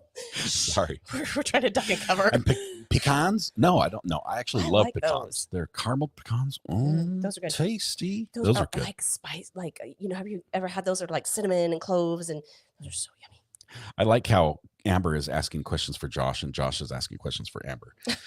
Just answered this one right as she typed it. But okay, so here's the tech question. Yes. What piece of equipment can you honestly get along without? Do you not really honestly use? I'm not. Are you going to hold this against me? I am curious, because when we went away, you were like, I need all of them. And I'm like, do you really need all of them? What piece of equipment do I not need? Because, you have like real estate problems here. If you get any more equipment, you're going to have to get rid of something. There's like, is that even a real question? There's one. I'm just looking. I wrote the questions. There's a mouse pad, maybe. There's a memory card. I don't need to do this piece right now. Everything else is needed. Everything is crucial. Okay. All right. So here's the actual question. Don't get rid of my stuff. What's your favorite piece of equipment, and why. You have 2 minutes. Oh, favorite piece of equipment. I have 2 minutes. Yes. You guys, I'm using every second of this. Let's go back to the other camera. This is my newest piece of equipment that I love. This is the replay machine, and I'm just barely learning how to use it. I'm still experimenting. You can see this window over here, right over there, is changing as I'm scrolling back and forth, watching things. I love this. This allows me to be watching court and be like, say what, and just rewind and have it right there, ready to go. Yeah. Eventually, I'll be using this to put shorts up on YouTube, so we can just do highlight reels from things that are happening. That's my favorite. Although the switcher, both the old and the new switcher, are the one piece I could not do this without. They're the most crucial. Of course, you need cameras and everything else. Do you want to take a call? I know how. Yeah. Amber. I'm totally interrupting because I have the answer What? to the which piece of equipment do you not need? Okay, what is it? It's the beverage holder on the right side of the desk. He does not use it for beverage at all. These headphones hang there. That's Yep. the only thing that happens there. And when those are there, I can't even put a water bottle in there. It doesn't fit. Yes, we use every bit. Mrs. RA just got a refill. Yeah, that's the one piece I don't use, but everything else I use. Thank you, Amber. Thanks, Amber. She's still giggling. Okay, I have a question. I'm sort of like cheating getting this one in, but I am curious because I've been married to you for a minute. Hang on one second. Let me answer Debbie's question. Okay. I have Criminal Minds clips in some of my videos. They get partially blocked. They don't play in some countries, and they will get claimed, copyright claimed. Will I have to go back and delete those clips later? Debbie, if you apply for monetization, the biggest clips you have in your history have to be perfect, and by that I mean, it has to be your content. It has to be not reused content from TikTok or from other channels. There can't be claims on it. It has to be very, very YouTube's clean. really strict, especially getting into monetization. So you have to have basically a perfect history with them when you monetize. Otherwise, they'll look at it and say, no, you're just reusing content, and they won't let you in. Realize them letting you in is them giving you 50% of the revenue they're already what they're getting. taking. I know. I am a little bitter against YouTube. It is a little bit of a racket. We are grateful that they are a platform that we're able to use, but as somebody who's been making content for years and years and years and never received any monetary compensation, which is not why I started the channel, but still, it's not cool. Allie B says, are y'all one of those abnormal couples who never argue? I can't imagine either of you getting mad at each other or your kids. Well, we got you fooled, Allie. We got a kid right off screen. He's like, I can imagine it. No, we're one of those normal couples. I will tell you, this might actually go to one of your questions you want to ask later about what do you share online and what don't you share? Because you asked me about that earlier. I did. I wasn't going to get to that question, but yeah, go with it. I try very hard not to share anything online that would make my kids or my wife look bad. Yeah, that's true. Or necessarily me to look bad sometimes. We have a private life. We have marriage. We have kids. We have. There are some things that I don't share. We don't overshare with our kids. I try not to even share their names. We limit their exposure online. And so if we get in a fight tonight and I end up sleeping on the couch, which I've never done. Never happens. I've never done in our married life. I've never had to sleep on the couch.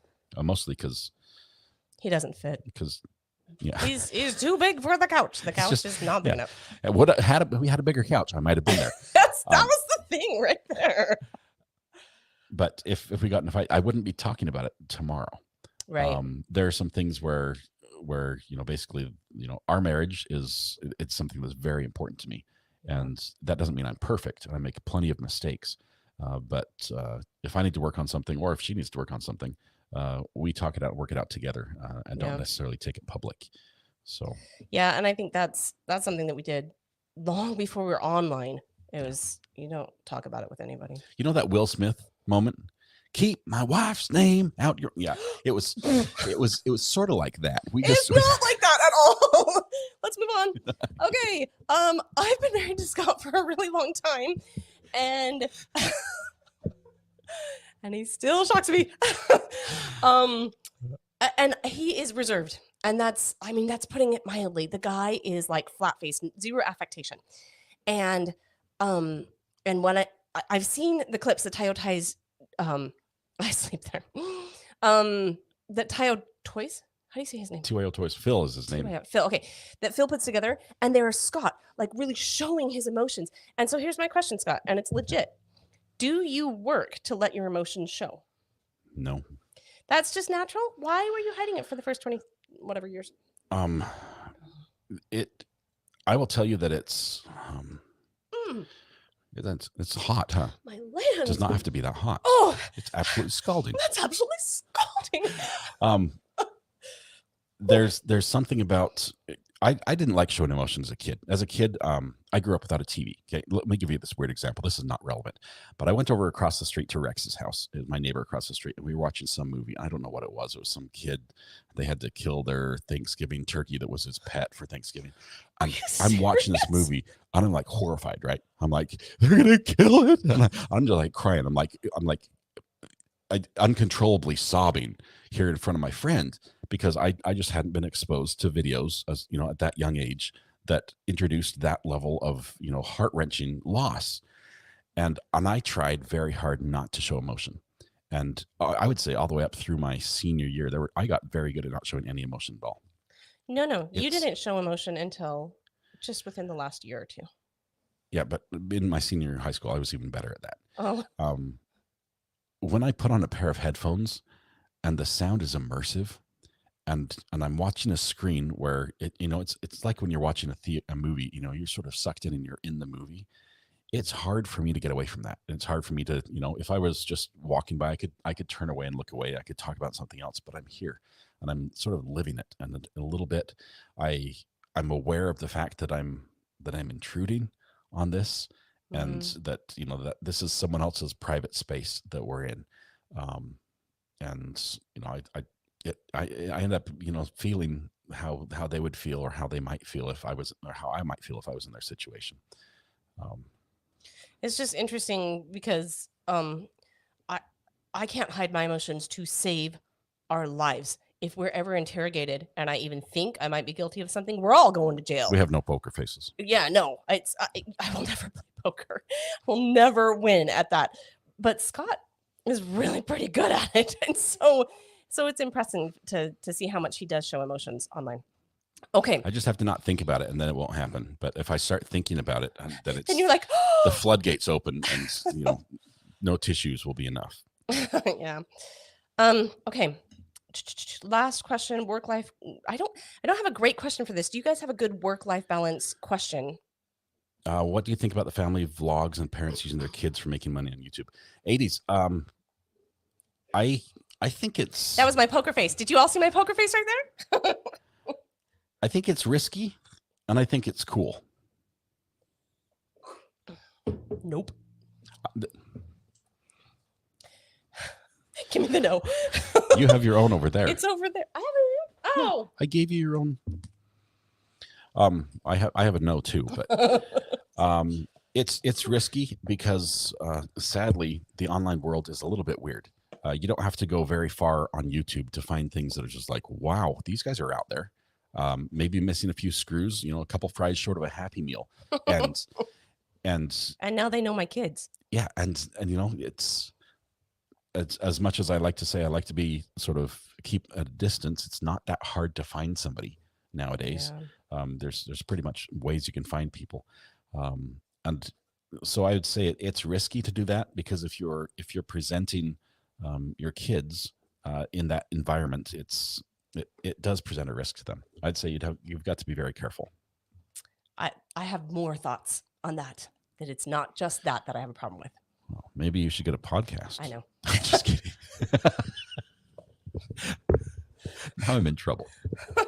I agree though. It's not a good idea for me to go off on that right now. Yeah, okay. we discuss this and agree. Or when I cross the line, because there have been times when my kids have been on there and she's like, hey, that's not cool. And so we say, all right, well, we'll not have the kids on for that reason. Oh, I thought you meant the kids aren't allowed to watch. Phil, no. Any don't other know what that questions? Any other questions? Did you have another one? Work-life balance. And do you think YouTube has helped? Show emotions in personal life also. I haven't I noticed never it. thought I had a problem with that.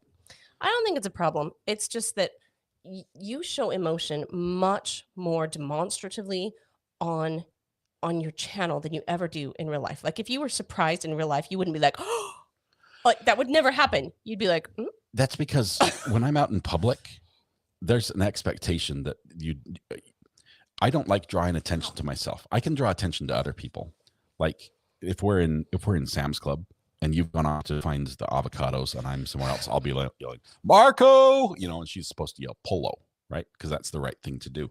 I'm fine doing that, but I don't like standing out in emotion, especially. I don't like showing emotion in public.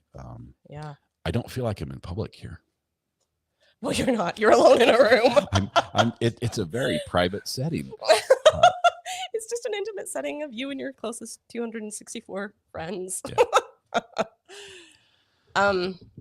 Yeah, no, I have not noticed that you are more demonstrative emotionally outside of YouTube. But I know I feel like I can still read you, so I don't feel like you're flat affectation. I cried with joy, red pen. Did you cry? I cried with joy. I'm like, yes, finally. No. I didn't even cry. I didn't. I cry. sat there waiting for the emotions to hit me. I was like, okay, I'm the mom. I'm gonna cry. He said, yes. They were both like, yes, I want to get married. And I was like, good. That's what you're supposed to do. I'm excited for him. Yeah, That's good happy for them. him. That's a good choice. I hope they're happy. Awesome sauce. And that was it. And I was like, oh, I might be broke. I confess live every day. I usually do. You know that at some point during the day, there's like, you guys, I've got a confession. Yeah.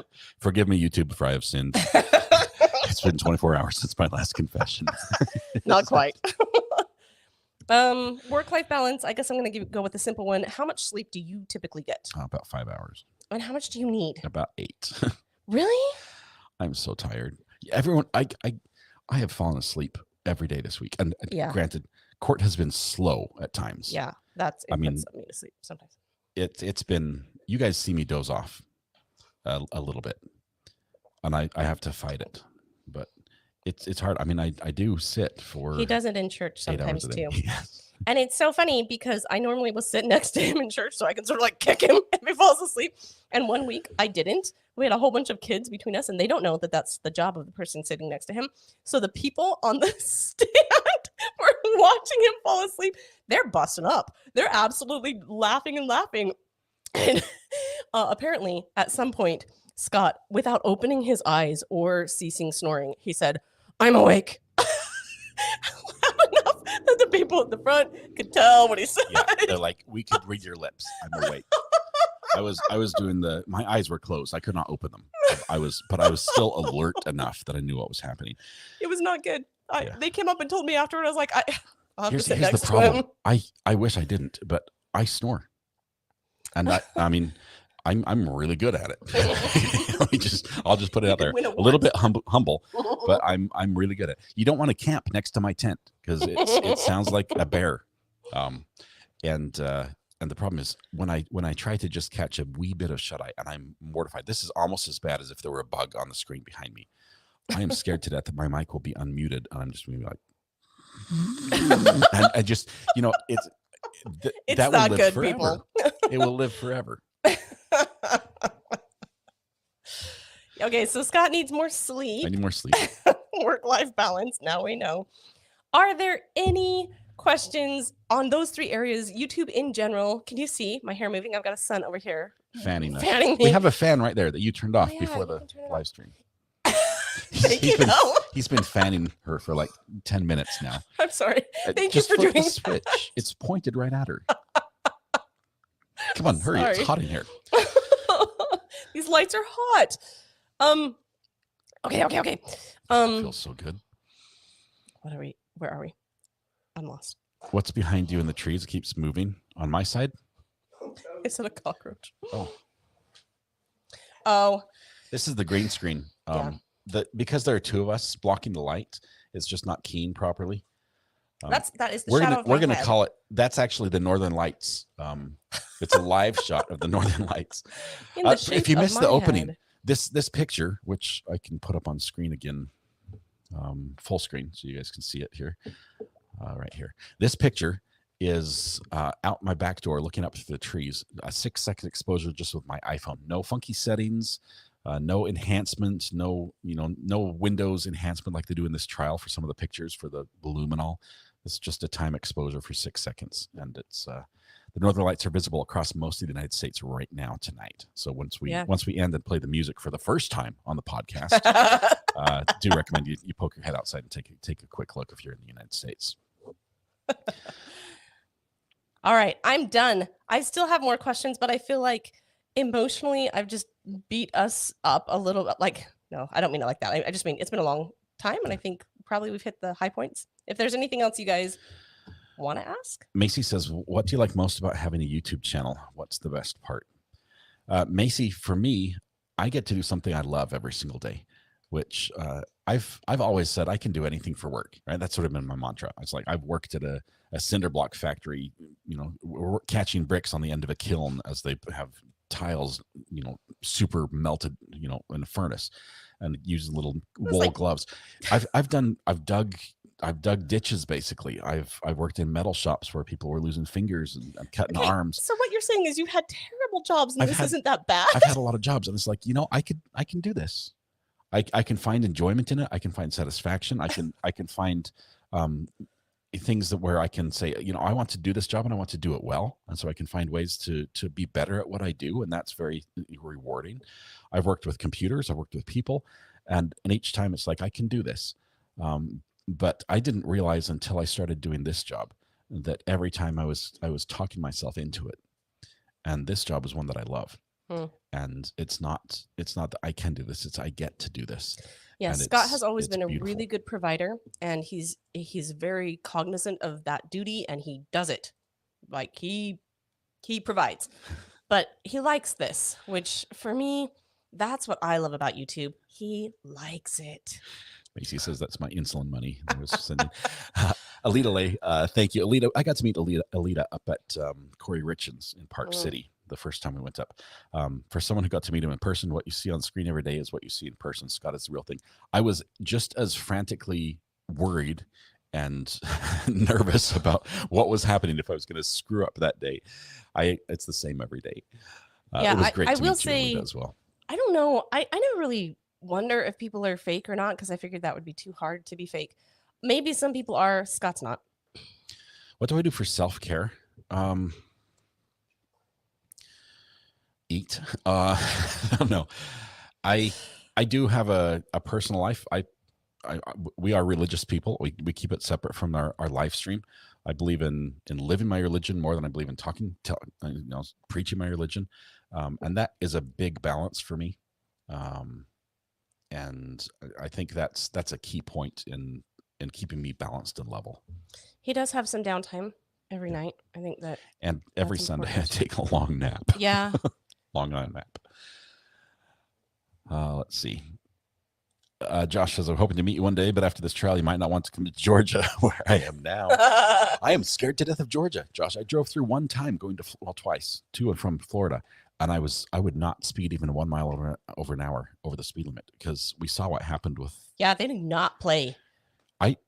I'd like to be able to call right now what's going to happen in this case. But I just, there's a song. That's the night that the lights went out in Georgia. They hung an innocent man. I'm scared to death of Georgia, and it's Reba McEntire's fault.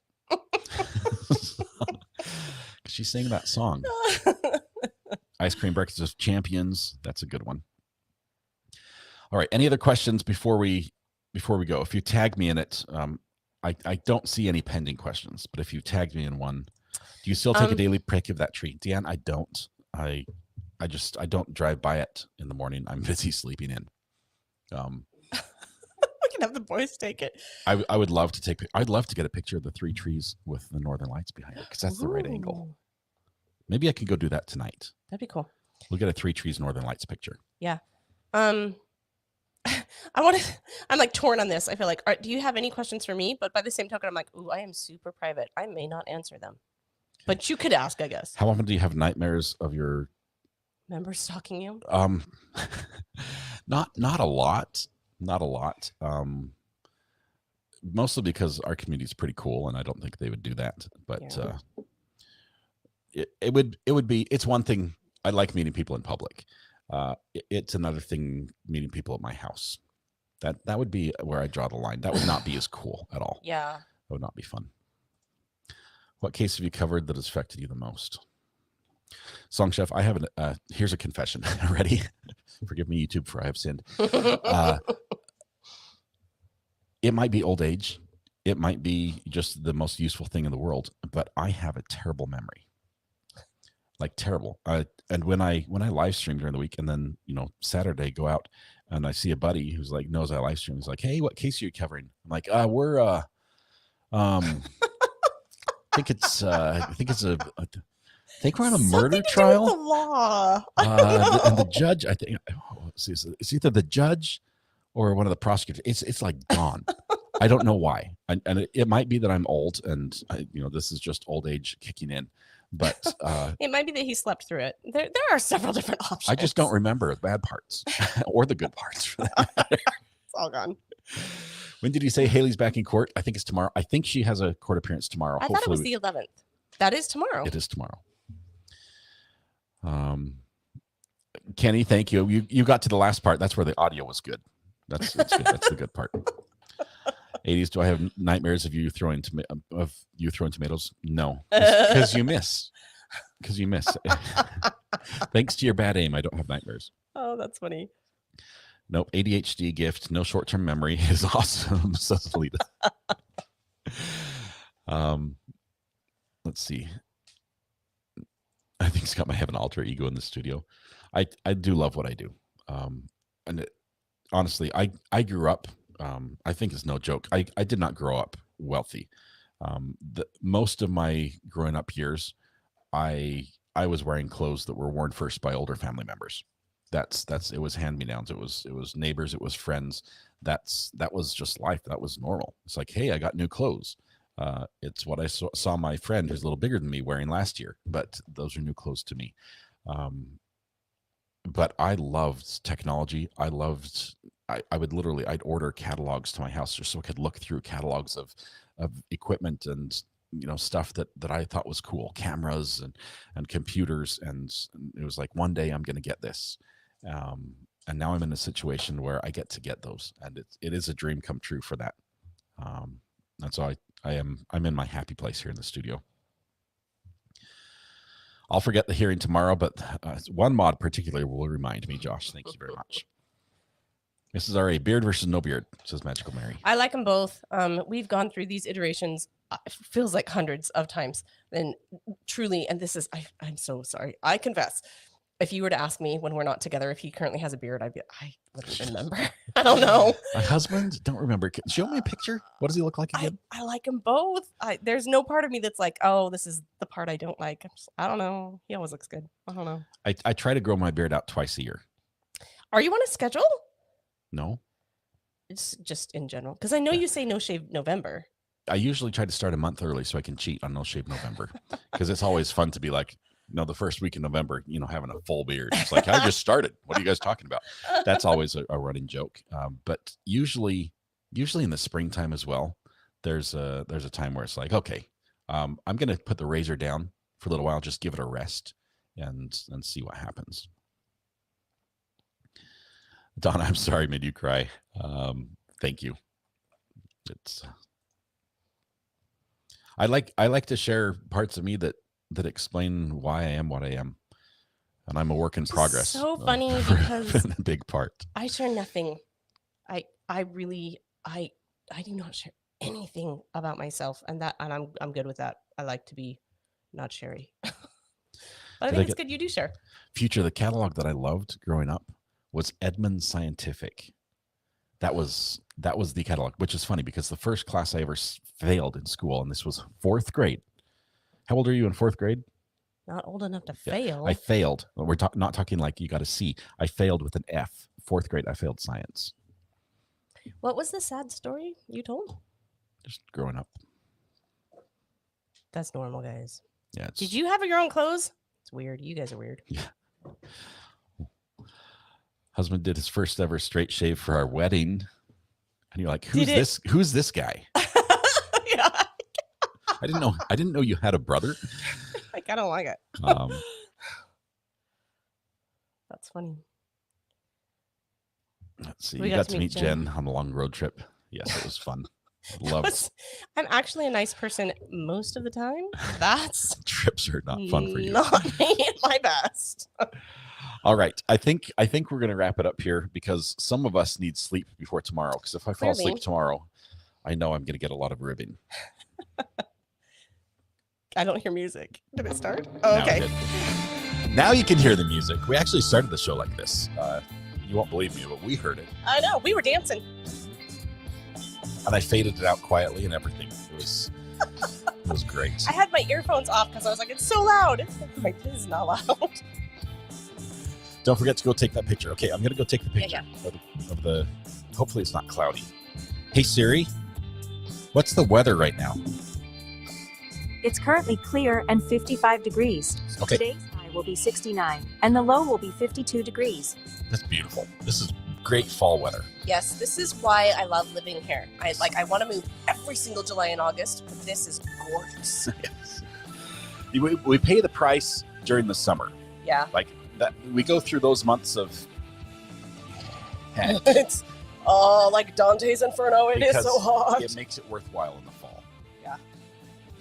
Yeah. All right. I don't really have an ending for the podcast other than a big thank you for Thomas for writing the script that we will use next week on the podcast.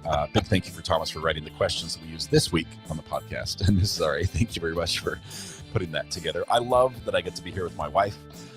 She is amazing. She's the love of my life. I'm married up, as you guys can tell, and I'm very grateful for that. Is this new? No, I'm filling in for Thomas. He'll be Yeah. back next week. Thomas will be back, and you guys will be glad because I'm a better I can host. hear you. I'm a better host with Thomas than I am like I'm right here. that came out wrong. Like I don't know how to save that. You guys just He makes you a better Thomas. man. Is that what you're Yes, saying? I'm a better person around Thomas. Does that? Thank you. That's awesome. Thanks, guys. I'm a better husband because Thomas is a good example. How do I? First night on the couch tonight, you guys. If you guys have any advice on comfortable positions, how many pillows to use, maybe what you put under your feet that hang off the edge, It's so funny. I'm in trouble. I'm sorry. I usually say something every day that causes problems. And I just This is not true. I want to put this out there. Every single podcast, there's like, oh, I'm going to sleep on the couch. Mrs. Ari's so mad at me. She's going to, whatever. You guys have a good night. I'm just sorry. We need to go. I love you. That's the outro. We're done. Okay. Love you guys. Bye. Bye.